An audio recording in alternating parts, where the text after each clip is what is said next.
Melanin Voices is a podcast geared towards building a community of those on a journey of self-discovery. We create space for guests and listeners to share their stories about their exploration of life, appreciation of the good, and how they overcame certain bullshit to get to where they are. Every week, we take a dive into topics that affect each of our lives at one point or another. Hopefully, by hearing our voices, we will give you the courage to live authentically. I'm Mariah, also known as Mariah Amazing. And Yuna, hey! Now you are tuned into Melanin Voices. Ready? Let's do it. Hey everybody. Hey everybody. It's been 2 weeks, I feel like, or it hasn't been a week. It's been about 2 weeks. Well, anyways, for sure, when I heard this would be a solid 2 weeks. Good. We're glad to be back. We miss you guys. Can't say I miss you though, because I see you all You the did time. not see me. So like, I do miss you, friend. I do miss you. Oh, okay. So this week's episode is a little bit special. We have a guest. Absolutely. Hey, guest. Hey. Chetna, do you want to introduce yourself Sure. to our folks, please? Yeah. I'm Chetna Mehta. I am a human first, and also I'm an artist and a facilitator of healing. All of those are interlinked and interconnected and feed into one another. I am originally from South Africa. That's where I was born. I immigrated here. I'm also wearing my immigrant t-shirt today. So Immigrant. Yeah. Yes. So those are some of my identities, but I'm excited to share more about it as it relates. And you coming on makes me want to ask, what are your pronouns? Would you prefer to be She for hers is fine. Okay. I feel like we should start asking that. That's important. Mm-hmm. So we're just gonna jump right into the show. So last week for our recap, we had Michelle on talking about money and finances and how to budget and also what steps you need to take in order to be financially literate. And that was a good episode. What did you have anything to add to that? Or no, I'm glad that she came on. You know how I feel about finances. That ain't nothing I even want to talk about at all. But it's something I guess I should start getting comfortable with since I'm an adult and all. Yeah, I guess you can world. do that. Mm-hmm. I suppose. Yes. But enough of recap. So we're gonna get to my favorite part of the show, besides calling Mariah biased. But roses and thorns. So obviously, for a rose, we'll talk about something beautiful that happened this week or last week, in this case for us, and then we'll talk about something that we wish maybe was improved upon or possibly did not happen. So beautiful. Yeah. So we'll start with Chetna. Okay. A rose. Yesterday, I went to Boulder Falls with my partner, and it was so needed. So Boulder Falls is super accessible. For me in Westminster, it was about a 40-minute drive, and it was about a 10-minute hike to the waterfalls. And I was pissed yesterday, which is also my thorn. I just woke up so angry, didn't know where it was coming from. And that's when I struggle the most with certain emotions, especially anger or grief, when I don't know why. And every now and then that happens. And so I woke up just like pissed. My partner was like, "Are you okay?" And I'm like, "Yeah, leave me alone. I don't want to talk. Put on a podcast on our drive there. I can't do anything." And then when we get on the path to the waterfalls, I look around in the trees and the mountains and the river coming past it, or the creek, and I was just like, wow, like this is really beautiful. And then we come up on the waterfalls and it's loud, and it made me cry because I think it reflected back the anger that I was feeling inside, like just that raging, overflowing energy. And then I just was like overcome by a lot of peace, and it just felt so freaking good. So highly recommend Boulder Falls. I don't think it's usually open. It did reopen recently, apparently, from what I heard from someone in Boulder. So check it out. It was everything. Super rosy. I was like, where is she? This looks beautiful. I want to go. Oh my goodness. Yes. It seems like the waterfalls are like hard to find. Like you got to know somebody who knows somebody who knows about the waterfalls, I feel like, to find here. So yeah. I just Google it.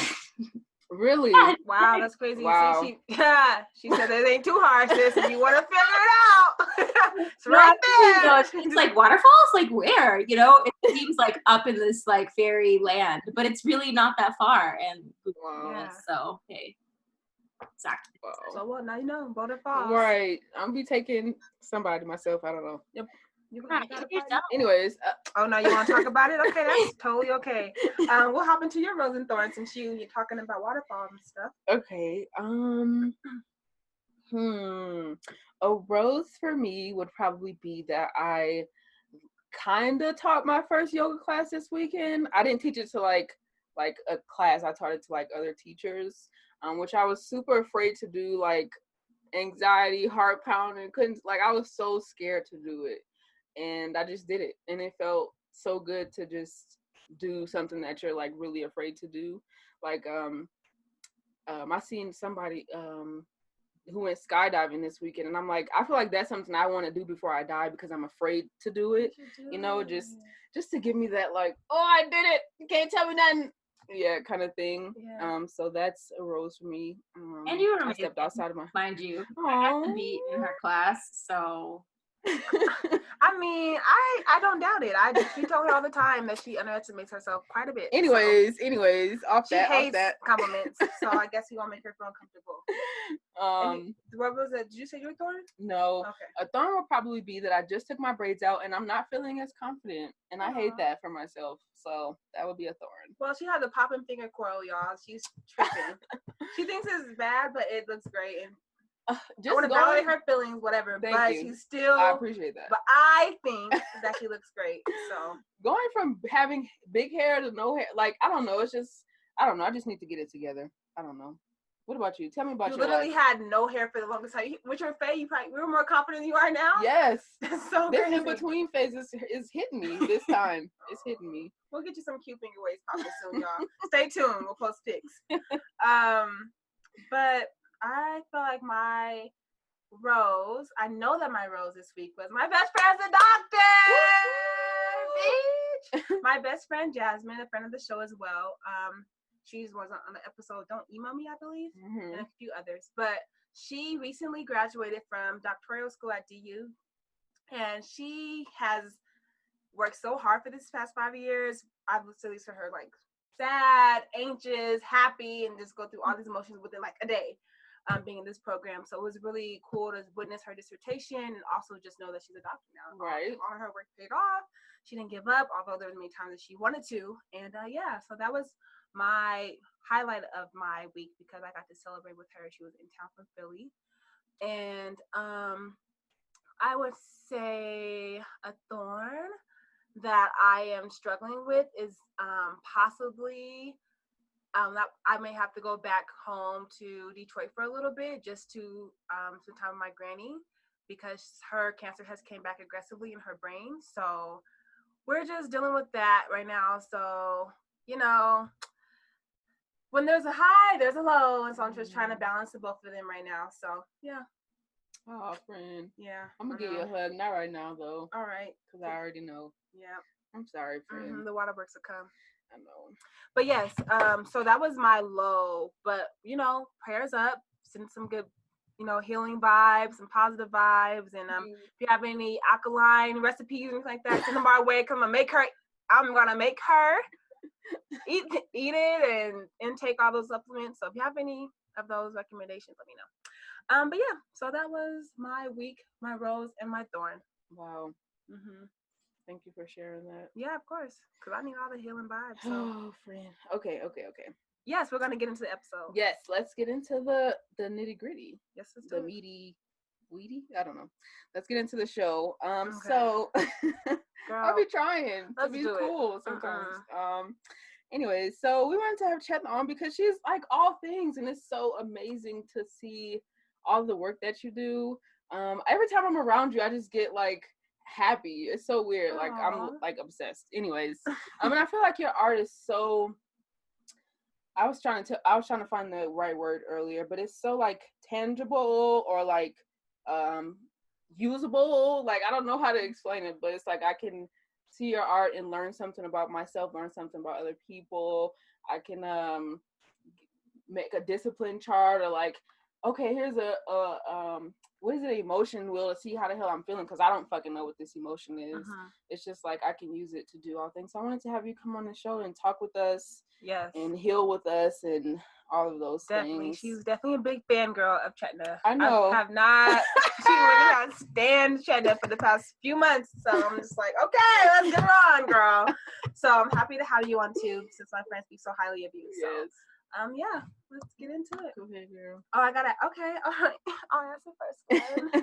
I'll do the honors. I'm excited to be here. Oh, thanks thank for you. coming on. So me and Yuna, well, maybe Yuna more than I'm myself, have lurked on your website. And you know, we seen like your creative wellness, and we didn't know. Hold on. She didn't know, because she made this question. She didn't know. What is it? What is it? You know, can you tell us what exactly is creative wellness, and kind of, I guess, get into more detail for those who may be unsure, like Yuna and myself, what that may be. Yeah, I didn't know those two words were together. Intertwined, right. Yeah. It's a good question. And when I put those words together, it was purely based on the work that I do, more so than the work that I've seen out in the world. So creative wellness is leveraging our inherent gift, because I believe that we're all creative in our own ways. Leveraging that gift is both a tool and a source of our healing. So creative expression is critical for us to actualize ourselves and who we came here to be, and also how we contribute to the world. So I think that creativity is a pathway to healing. And if we are not realizing how we are creative, we are stunting our ability to heal ourselves and offer healing messages and expressions into the world. And so I feel like there's so many people who are walking around believing that they're not creative, when their bodies are creating day and night, consciously and unconsciously, when we have birthrights in singing, in movement, in storytelling, and we have these capacities that sometimes get conditioned out of us. And in that conditioning of us believing that we're not creative, related to so many isms and colonization and a lot of bullshit, we also stunt our power. So creative wellness is leveraging creativity for our healing. And something that relates to it that really, really resonated with me that Brené Brown said was that unused creativity is not benign. It gets metastasized into things like grief and depression and anxiety. So when we're not creative and cultivating our creativity, we are holding energy within us that may not actually be serving us whatsoever. I feel like I understand where people are coming from when they say like I'm not like a creative.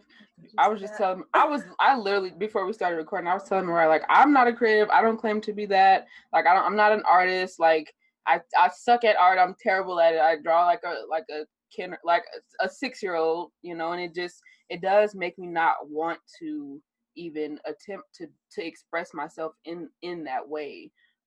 But since I'm not that good of an artist, I print coloring pages out all the time at my job. And I have color pencils, and sometimes if I feel like I want to be creative, or I want to, like, you know, bring that part out of me, I'll probably color or something like that. So this is not on the outline, but what do you say to those people who feel like they aren't a creative, or like maybe these are the ideas in the world of what a creative person is, and they feel like they meet none of those. Yeah. Firstly, I want to say, like you said, you draw like 6-year-olds, and I think 6-year-olds are some of the dopest artists. And you're right.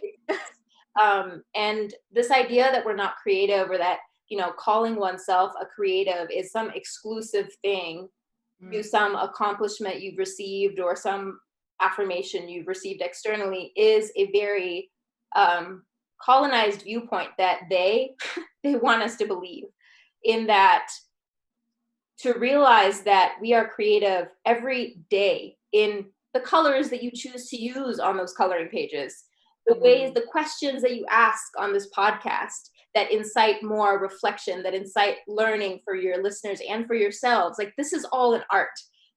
We are enacting art all the time in how we make meals, in the routes that we take, in the ways we sequence a yoga class, in the ways we console one another. These are all forms of creativity. And capitalism says that, no, if it doesn't make you money, if you're not rewarded externally, if you don't fit within the system that validates a dictionary defined or capitalistically defined sense of creativity, then you're not a creative. And a lot of what I teach and also how I want to live is like big middle finger to that, because that's not it. Like, the value of creativity is not how much money it could get us, but how much healing it brings to us, liberating that creativity, and how much it helps us connect to those around us and connect to ourselves. And that's definitely a more indigenous perspective on creativity, that it is our responsibility to live out our creativity. And y'all are doing that with this podcast, right? Like, whatever, the revenue is, that doesn't even matter. The fact is, people are listening, people are alchemizing their thoughts and their beliefs and the way they approach their lives based on what they hear here. So that is creative. I think that's good. No, go ahead. I think that's good, because when I meet a lot of people, they'll be like, "Oh, you have a podcast? How cool! So are you monetizing it yet? Do you have any sponsorships yet? Are you guys going to continue doing it because you don't, or it's just like, well, we really like it. So that's why we've been doing it for 4 years now. But we like it. Not to say that we wouldn't want to monetize it and obviously make a living out of it or whatever the case may be.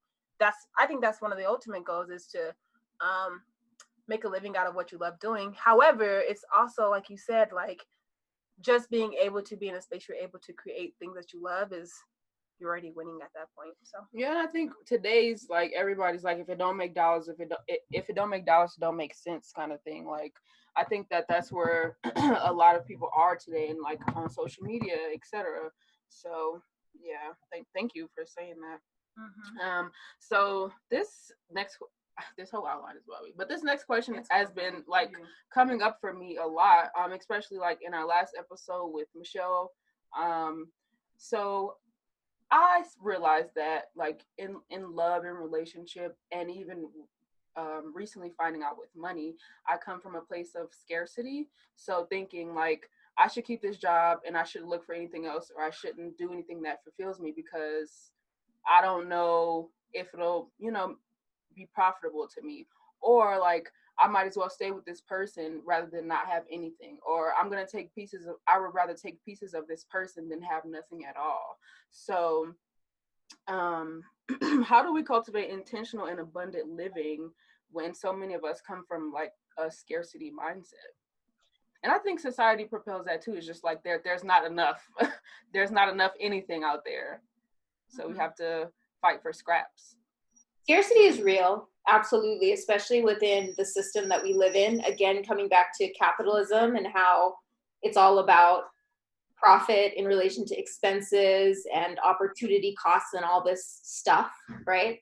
That when we are operating within that system, of course, there's going to be losses and scarcity and better situations. So the scarcity is a real thing in the world, right? In any physical world, resources are finite. It's not like it's infinite and abundant and there's so much everywhere of everything.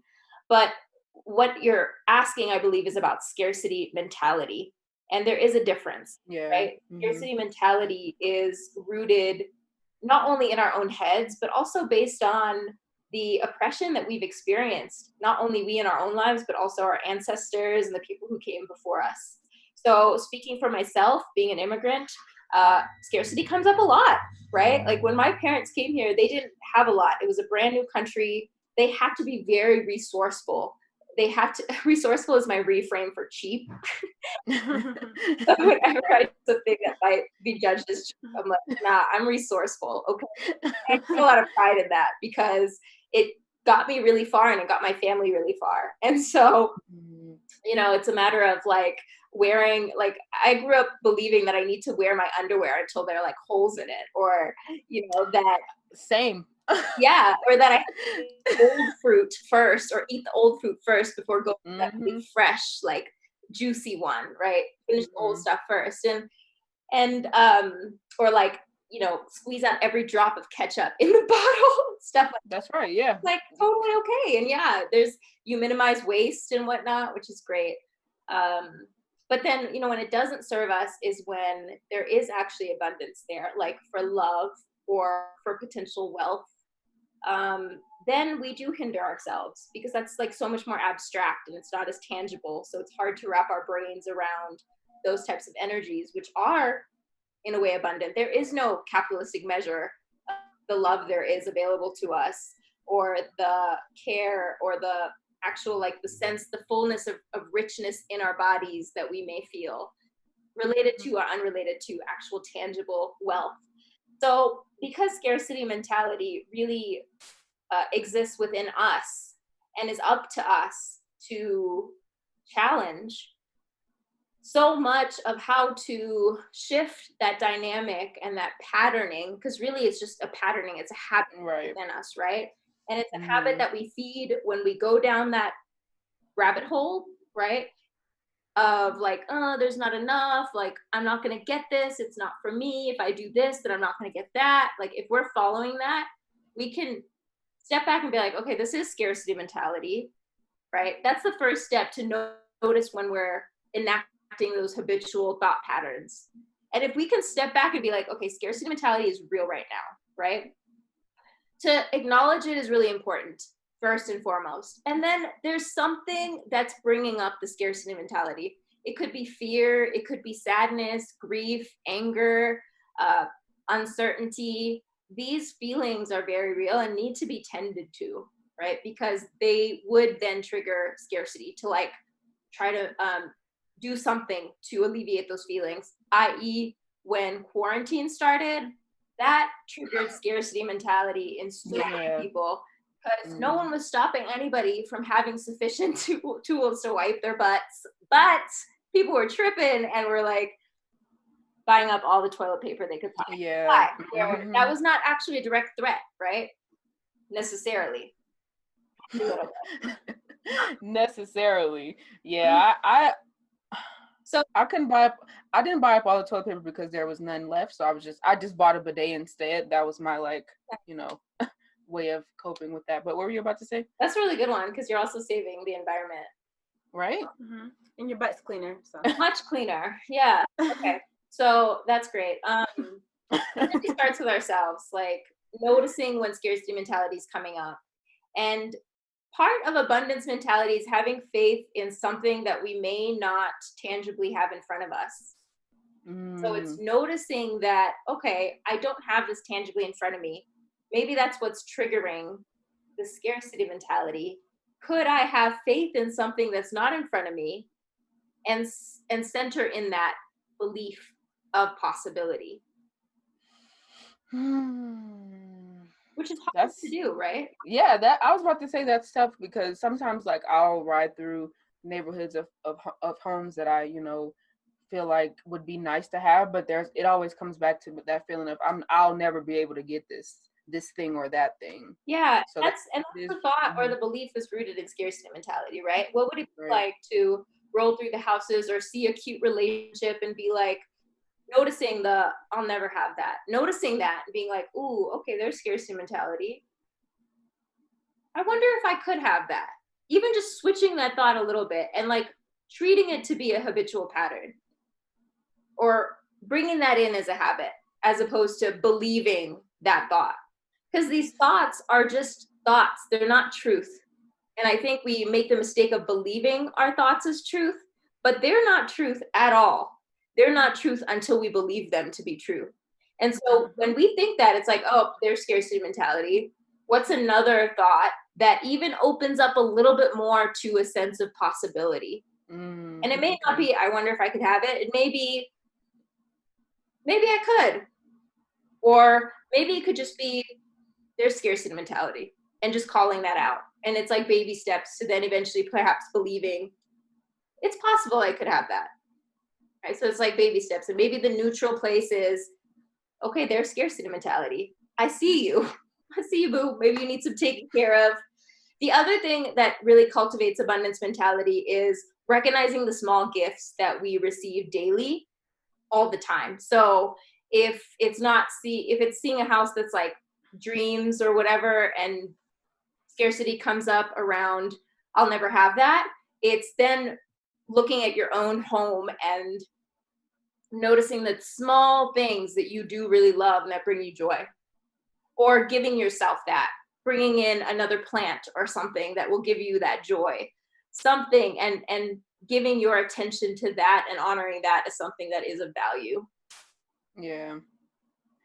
I'm gonna try. That's all she's gonna do. That's what we all do. We can just try and just consistently show up to it. It's not gonna change overnight, right? It's a habit. Right. So it takes some time to shift the habit, and it does take some devotion to that and something. Yeah, that is something I want to come back to later. Habits and stuff like that. But something I'll add too in relation to creativity, like I work a lot around abundant creativity, and similar to what we talked about before, creativity is noticing the ways in which we are creative, because the fact is we just are. And when you open up to that, it's like, okay, how am I creative? And noticing like, oh, I took a new route home from where I went and I didn't even really know which way I was going, but I found my way. That's creative. Or I rearranged my home today and made it more feng shui or made it feel good. That's creative, right? So it's like noticing these small ways in which we do that.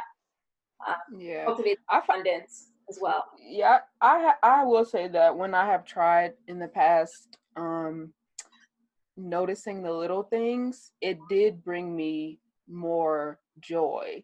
But the thing about that is it's a practice, and you can't just do it for a couple of days and stop, because that's what I did. I did it and I was like, oh, I'm happy, I don't gotta do that no more. And then, shit came crashing down again. But yeah, for sure. I've noticed that it does help, noticing the little things. All of it is a practice. Like self-care, self-love is all a practice. Like love and happiness is not, it is a state of being, but it's progressive, and it's not like a landing place that we just are and we're like, here we are, Right. Like, I just wanted to be that. I wanted to be that. Like, happiness is 2 miles away. When I get there, I won't have to leave. I'll just be there forever. But it ain't. Yeah. So looking at your Instagram, we kind of can get a feel for who you are and kind of what you want to bring to the world. What do you think your superpower is, or like what do you think your art aims to say about you and the message it tries to bring across? Yeah, I think that my emotional sensitivity is my superpower, in that I'm very attuned to my emotions and also attuned to other people's emotions, which growing up was actually felt like a curse, because I would be very aware. My name means awareness in Sanskrit. So I also hated my name during this time. It was like an auntie name to me. And so I just never understood. And like so many of us, my emotions were not held, I don't think, in the way that I needed it to be. I think my parents are really, really lovely with that now, because I've also had to assert what I've learned about how to hold and be held. But they've also learned a lot themselves. So it's very different now. But back then, I would get, I think my parents would take it personally at times if I was angry or upset or moody, like a teenager would be, for example. And I learned to have kind of a dismissive or avoidant relationship to my emotions, which up until a few years ago, I was doing, especially with substance and with just like, super busyness, stuff like that, until I was forced to slow down in different spaces in my life, where I didn't have a choice but to slow down, and had to face like what my emotions were telling me. And now that I'm able to practice ways in which allow me to sit with my feelings and have some compassion and kindness with them and allowance of them moving, I learn a lot from them, and I use my creativity and the emotions with my creativity. So a lot of my art is produced from me just being in touch with my feelings about what's going on in the world, about pandemic, about violence against Black lives, against violence against immigrants and Muslims, and a lot of people. Like, I have so many feelings, and I could use that for something productive in a way by just sitting with them and consulting with my feelings in a way, allowing them to come out.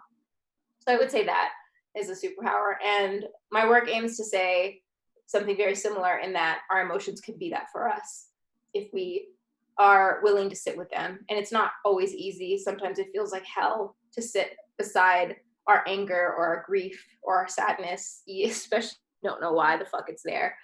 Right. Hopefully it's okay. So yeah, my work also says a lot about compassion. So compassion is a tool in which we can sit with our feelings. And it's like, compassion is one of those like nice words that we hear, and it's like, oh, that sounds nice, but how the hell do we do it? Right. So a lot of the art and also the facilitation is around how to practice compassion tangibly. Yeah, I think we're never taught that being an empath or sensitive to people's emotions or whatever is like a good thing or a superpower, seen as like a default or a kryptonite or whatever. So it's nice to hear that from a different perspective. Definitely. Yeah. Getting back to learning new habits and trying to also give ourselves grace. How do we balance compassion and discipline with ourselves and dealing with other people? Yeah, they're super interconnected. So you have to have some level of discipline in order to practice compassion, especially when you are an empath and are feeling the suffering in the world. And then you also have to have a great deal of compassion in order to consistently practice discipline. So the way I see it, compassion has a very yin, shakti, watery energy to it. And discipline has a very yang, Shiva, fiery energy. Right. And we need each other to balance out. Like, we can't have one without the other. If we just have one, for example, what we might perceive as compassion, although I think compassion does involve a great deal of discipline inherent to itself. But if we're just again, I don't think we can be just compassionate without having that discipline, because compassion. Right, because we'll end up we'll end up depleted. Like, right, go ahead, go. Yeah, right. And really, it's if we have one without the other, it's just not going to be balanced or sustaining. Right. So part of compassion involves boundaries, right? And like being compassionate with ourselves to know what we're capable of, what we have capacity for, and what we need. And asserting that in a way, right? So drawing a boundary with somebody, for example, saying no to something. Whew, just what to do? What's that? Right? Girl. It's a challenge. It is really hard. But that's where the discipline comes in, where it's like, to have that discipline, even if someone is like, that doesn't make sense, I don't understand, why are you doing this, or they're hurt, or they just don't understand it. It's having the discipline toward that compassion, even in that case. What, you want to expand on that? No, I don't know I just don't know what that will look like, when you're trying to explain to a person something and they're like, no, that doesn't make sense, I see it completely different. Like, what do you do? Like, how do you meet that person halfway, or meet yourself? Like, exactly. Yeah. I think part of it is like having compassion for the person for not understanding. Like, hey, you don't understand, that's okay, you don't have to understand, I don't need you to understand. And actually, in Sonia Renee Taylor's book, The Body's Not an Apology, which I recommend highly. So good. She talks about 3 pieces, making peace with 3 different things. And one of the pieces that she talks about is making peace with not understanding, in that we don't have to understand something in order to respect it. We don't have to understand how the stars work or what is going on up there, but we can still be in awe and in reverence of it, right? Which is the same for boundaries. We don't have to understand why somebody is asserting their boundary, and we don't have to have someone else understand why we're asserting our boundary. That doesn't mean we can't respect it. And so compassion is upholding that ethos. That's like, okay, it's okay. You don't have to understand. But that's not a prerequisite to respect.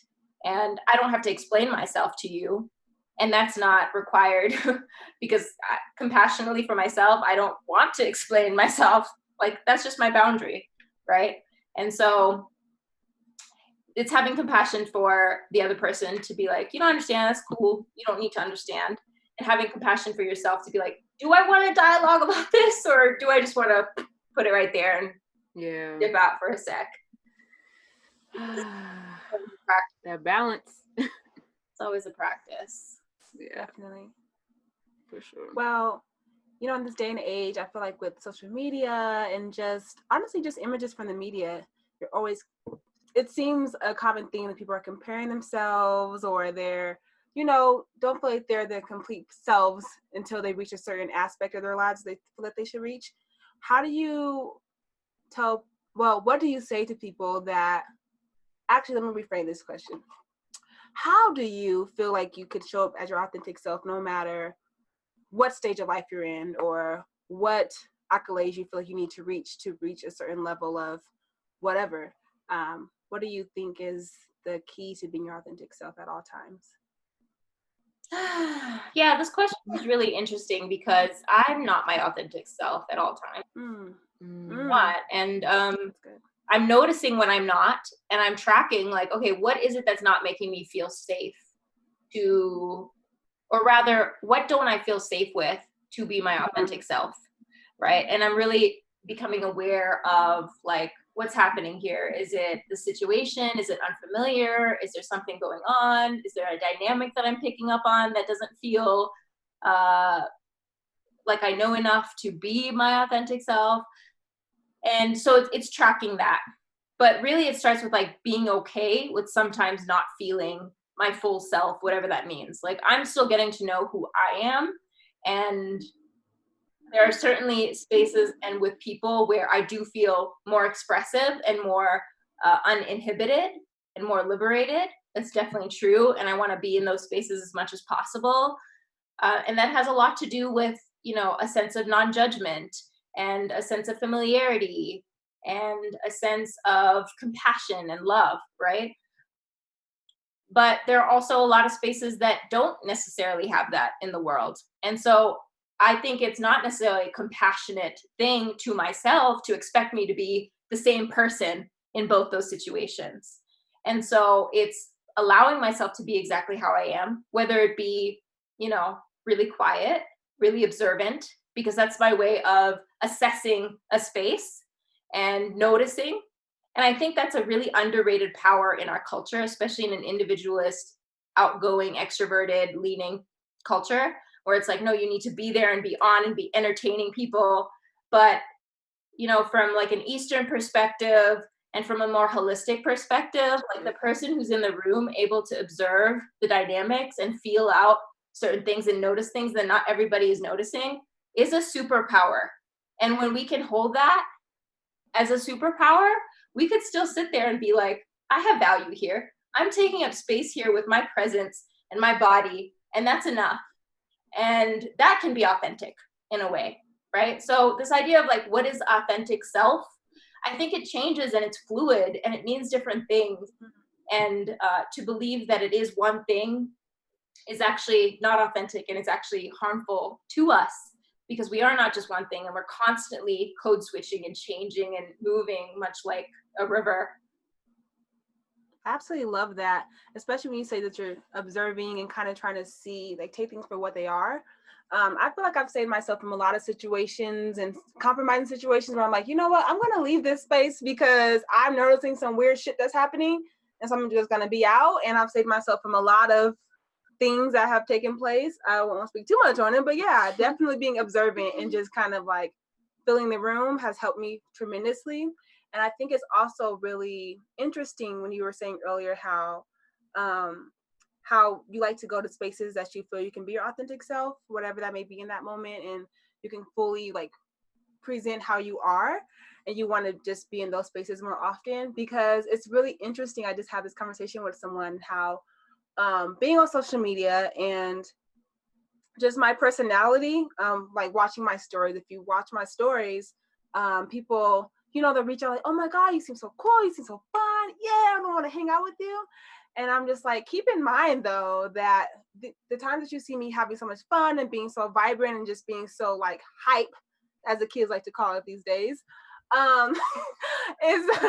is really because I'm with people that I feel close to, that I feel connected with, that I can be this way and not feel judged or not feel as though they're looking at me crazy or anything like that. But if I meet you, person reaching out to me, I probably won't feel like that. I might be more observant and more reserved because I don't know how my personality will fit in this space. So I think it's very interesting because I know a lot of the times people are like, well, people online and offline are completely two different people. Well, yeah, sometimes they are, because, just being in a space with different people puts you in a different mood or in a different, just a way of being yourself. Like you said, you're just fluid. And so how I act towards, Jim ain't gonna be the same way I act towards Raheem, just because it's just not the same. It's not the same setting, and it's not the same feeling or space or whatever the case. So I like that you mentioned that different people can bring out different emotions and different ways you present yourself. Yeah, and no matter, I think. Sorry, I just wanted to add, no matter who we are, like, we're only putting on a sliver of who we are on social media. Exactly. It is not. Exactly. You're never. Most of us, even. Let's be real. Okay. You've heard it here from Chetna, people. I think that's true. Like, and sometimes people even like to shun you or like question you when they see you're like the more quiet, observant person in the room. Like, I've had people ask my friends, like, is she mute because she don't say, which is rude as fuck, by the way. I agree, but it is like I want to be myself, but also it's like I don't want to constantly have people question, like, am I mute? But I'm like, I don't have anything to say. It's not like I'm right. I just don't have nothing to say. Like, right. if I'm one-on-one with someone, people, I think I handle myself, or I prefer to be in one-on-one type of situations. I do like to go out, don't get me wrong, but I think I prefer one-on-one. Like, I feel like I can be more of myself. But I do want to be more of myself in social settings, but sometimes it doesn't come out all the time. It's hard for me to do. That's fair. I feel like a lot of people can really learn from not speaking if they have nothing to say. I agree. But that's just me. And you know what? Quietness makes people really uncomfortable in our culture. Yeah. Like, they get really uncomfortable, and then they want to project shit on you. Like, this is a mirror right now. Like, I'm just chilling, and you're seeing all kinds of shit in me. That's about you, not about me. Right. So, remembering that, like, culturally, Americans especially struggle with quietness and silence. And a quiet person is a very powerful person in our culture because it incites certain things in people. And when you can feel power in your quietude and be like, I get to control what I say and when I say it, and I'll talk when I have something to say, it definitely sets a tone that will bring shit up in people. I'm quiet, motherfuckers. Don't come for me, okay? That's how I'm quiet, okay? Okay. I'm gonna give me a shirt that says I'm quiet. All right, sis. Because you're not always quiet too, right? Like, you're observant and you're thoughtful in different moments, and you're just, chilling. Like, I'm just trying to enjoy it. But I promise you, when I have something to say, I will say it. Right. Yeah. I will. And that's the t-shirt. When I have something to say, I'll say it. Don't trip. I need to give me some friends. She's about to start getting some stitching going on. Like, anybody out here do stitching? Just kidding. No. Screen printing, hit me up, okay? Actually, low-key Perry does. Okay, I'm gonna hit him up. But yeah. Yeah. Thank you, Chetna, for this conversation. It was beautiful. It was everywhere, but I think it's what we all needed to hear, especially me. Especially me. Okay, me too. Me too. But we do have one more favor to ask from you. because I feel like you would like just do a great job at this. Okay. Can you share an affirmation for abundance or anything else you feel called to share with us? Yeah.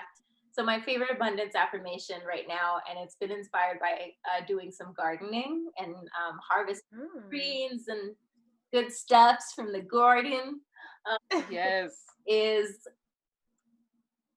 let me tap into it. Okay.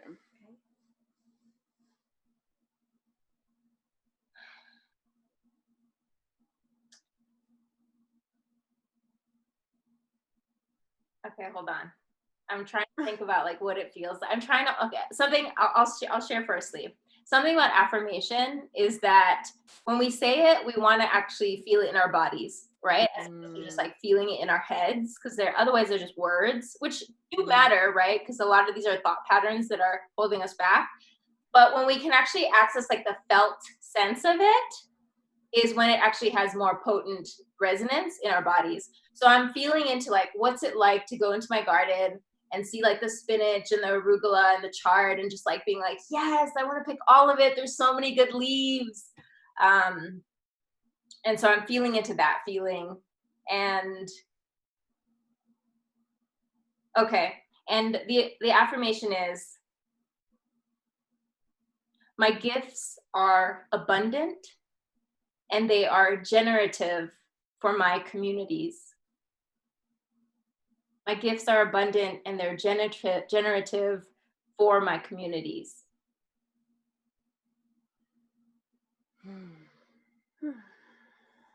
I felt that.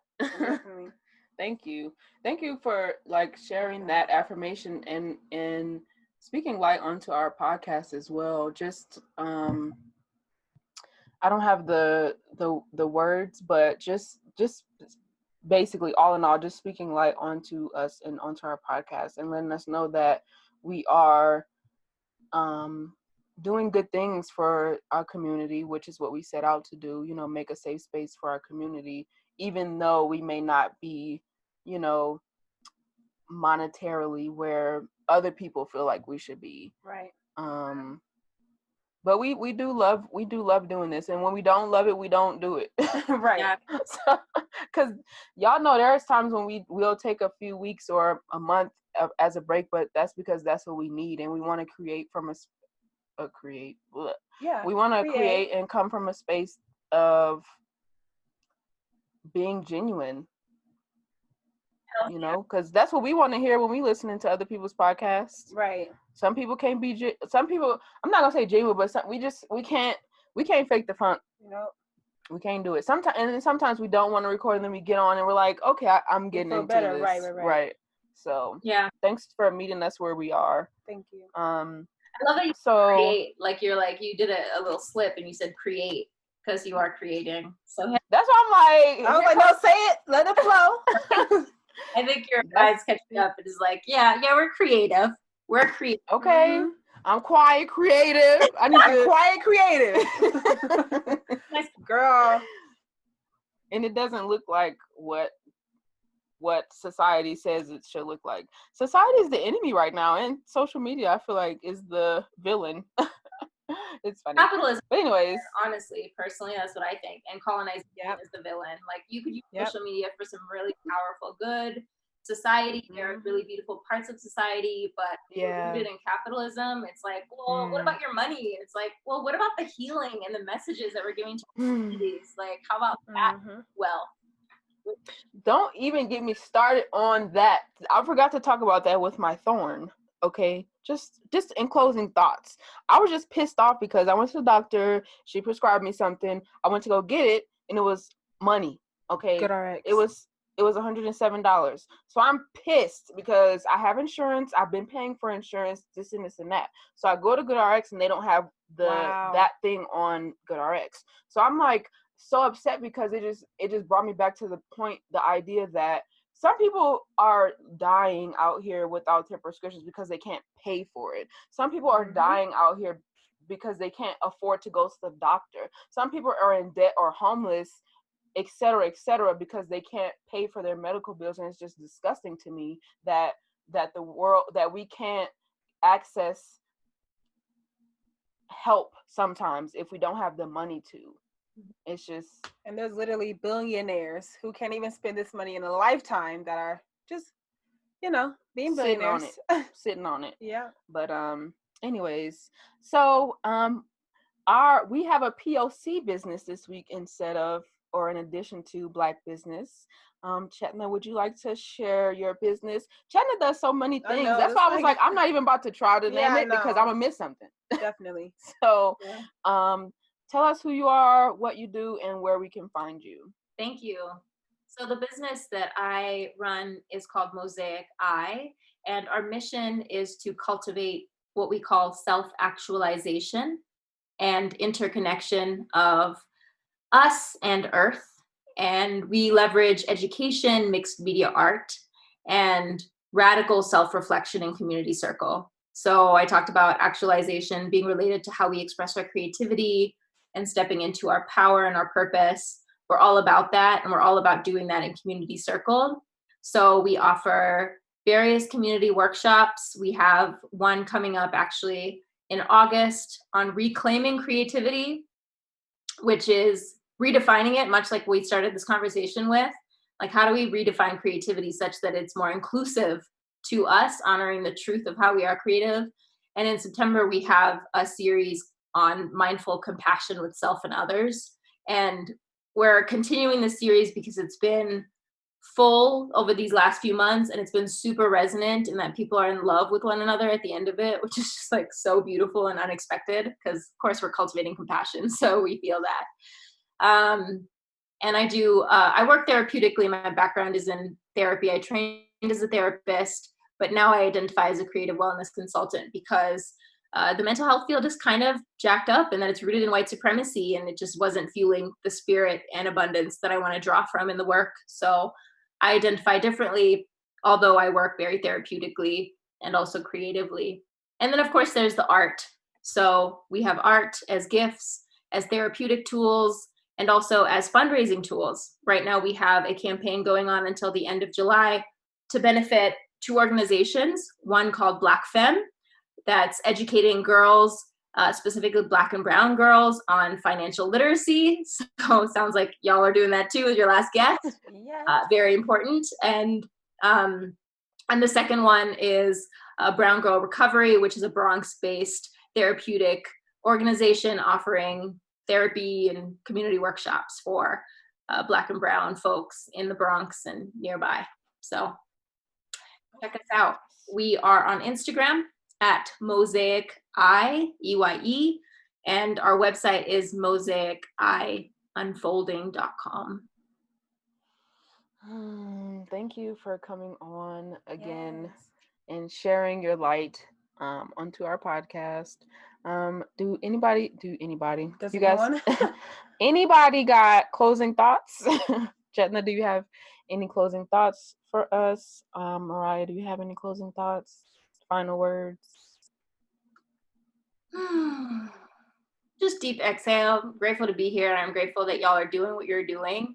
And I just want to affirm that, we need to expand our idea of what wealth is. Although you're touching on money, you're touching on healing, we need to go beyond what capitalism says wealth is, and to acknowledge like the small wealths in our home that gives us joy, or the habits that we have in our lives that fulfill us or that sustain us, or the ones that we want to build in our lives, to the ways in which we're super creative every day. That is wealth too. And honestly, when I ground in that, the other wealth, the tangible wealth, the stuff that sustains me and keeps my life at the level that I want it to be physically, does flow in differently. So there is a connection there. We don't have to be feeling abundant with the scarcity that's real in the world, but it does attract more from what I've experienced in my life. Thank you, Mariah. Thanks. No, I just want to say thank you again for coming on and sharing your thoughts with us. Who knew that it would get Una to stop thinking scarcity-wise? I'm going to be doing some check-ins with her to make sure that she holds on to her. Don't text me. Don't email me.